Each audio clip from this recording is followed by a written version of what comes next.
Maka apa perkara yang kita kena buat? Yang pertama, dalam hubungan kita dengan bukan Muslim, hendaklah Allah Ta'ala perintah, innallaha ya'muru bil adli wal ihsan. Tuhan memerintahkan adil dan ihsan. Saya selalu ulang ayat ni, kerana kata Al-Imam Fakhrul Razi dalam Mafatihul Ghaib bahawasanya kunci kepada semua syariat Islam ialah ayat ini, yaitu adil dan ihsan. Adil berarti kita berikan setiap orang haknya. Adil, kita jangan zalimi haknya, kita adil. Ihsan berarti kita berikan lebih daripada yang dia patut terima kerana satu perasaan simpati kita kepadanya. Selalu saya sebut contoh yang mudah, yang selalu saya ulang. Kita ada isteri. Isteri kita kadang-kadang mungkin dia kata, abang, hari ini rasa nak makan Kentucky Fried Chicken. Suami dia kata, wahai isteriku, tidak termasuk dalam tanggungjawab nafkah suami untuk memberi isterinya makan Kentucky Fried Chicken. Hanya memberinya makan seperti mana orang lain makan, yang cukup bagi orang yang sepertinya. Makan Kentucky Fried Chicken, memandangkan GST nak datang, maka dia harga dia nak naik. Sebab itu maka tak termasuk dalam hidangan yang dapat kuberikan padamu. Ini, tapi suami tetap beri. Jalan keluar, isteri tengok baju cantik, abang nak beli baju tu. Tanggungjawab suami ialah memberikan baju pada musim sejuk dan musim panas. Dua helai pada musim sejuk, dua helai pada tak. Kita beri juga pada dia. Tidak termasuk dalam kewajipan suami, tetapi kita beri bukan atas adil, kita beri atas ihsan. Apabila kita berurusan hatta dengan non-Muslim, innallaha ya'muru bil adli wal ihsan. Ihsan ini yang Nabi buat, yang selalu saya sebut dalam hadis Abu Daud. Apabila Nabi duduk bersama dengan sahabat, apabila jenazah Yahudi lalu, dan kemudian Nabi bangun, sahabat kata, innahu Yahudiyya, ia sesungguhnya ia adalah jenazah Yahudi.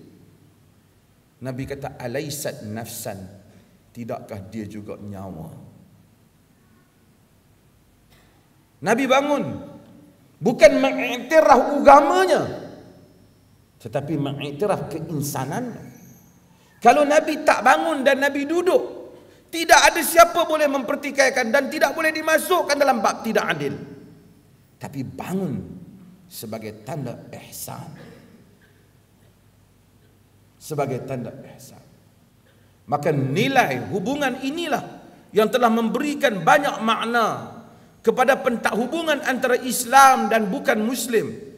Pada zaman Umar bin Abdul Aziz, Umar bin Khattab, seperti mana kita tahu bila Umar bin Abdul Aziz melihat, dan juga Umar bin Khattab juga ada peristiwa yang sama, apabila melihat dan Muslim meminta derma, dalam pada orang ramai. Dan dia kata, kenapa kau minta? Dia kata, dulu aku muda, aku kuat, aku dapat aku dapat bayar jizyah, dapat bayar cukai. Sekarang aku dah tua, aku tak larat dan aku terpaksa minta pada orang.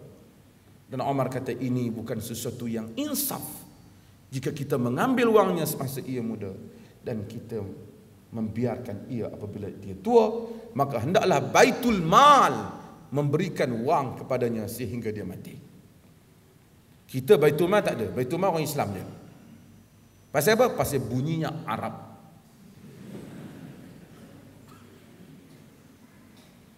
Maka banyak nilai-nilai bagus di dalam agama tidak dapat dizahirkan. Sebagian orang bercakap tentang politik Islam.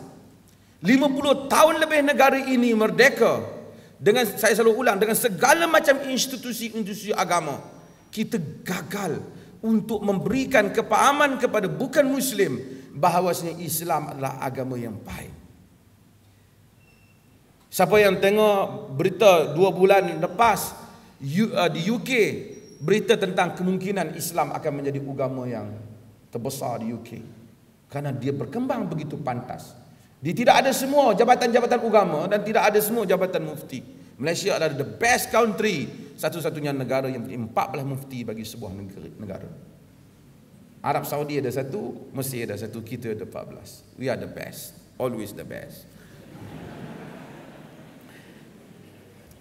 Oleh kerana itu, kita tengok agama berkembang. Mereka tak perlu. Kerana apa?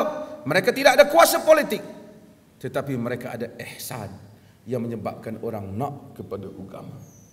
Kita bising, orang Melayu nak murtad. Orang Melayu terminum air holy water dan terus tidak boleh lagi membaca Quran. Orang Melayu terdengar bacaan Bible, terus nak masuk Kristian. Daripada kecil sampai besar duk dengar Quran, tak jadi apa-apa. Sekali dengar talking Bible, terus nak jadi Kristian. Tak ke bodoh kawan yang buat kenyataan tu? Dalam masa yang sama kita cakap Quran adalah kitab mukjizat yang hebat. Dan kita jadikan orang lain yang ketakutan. Di atas kelemahan kita, kita tekan pihak yang lain. Saya bukan kata tidak ada da'iyah agama lain. Semua orang berfikir dia nak berdakwah untuk agama dia. Tapi di atas kelemahan kita. Saya sebut salah sebuah negeri ni di Malaysia Timur.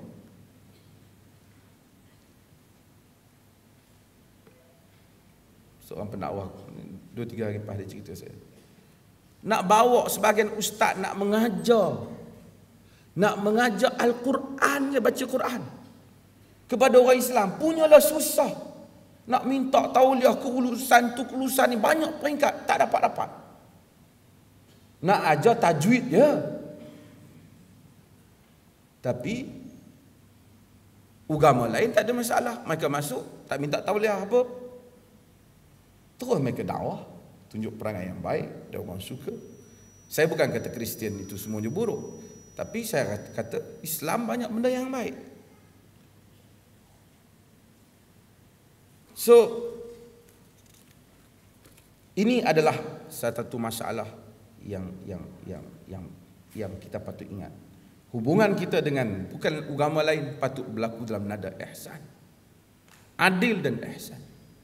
Kita tak boleh buat kepada dia apa yang merupakan, tak boleh zalimi dia. Kita tak boleh kata Allah bukan Muslim. Hatta kalau kita langgar kereta dia, Allah kereta bukan Islam, apa masalah? Kau mana pun dia nak masuk neraka juga. Ada orang kata macam tu. Kau ingat kau dia saja masuk, kau juga mungkin masuk tau. Ada orang fikir macam tu.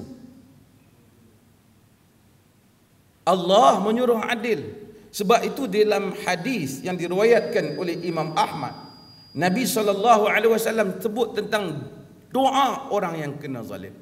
Ittaqu da'watal mazlum. Takutlah kamu doa orang yang kena zalim.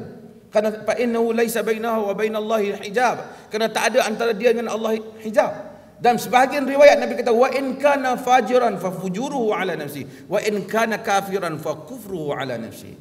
Sekalipun dia fajir, dia jahat itu balik pada diri dia. Sekalipun dia kufur, kekufuran itu balik pada dirinya. Tetapi kalau dia panggil, wahai Tuhan, aku dizalimi, Tuhan mendengar panggilannya.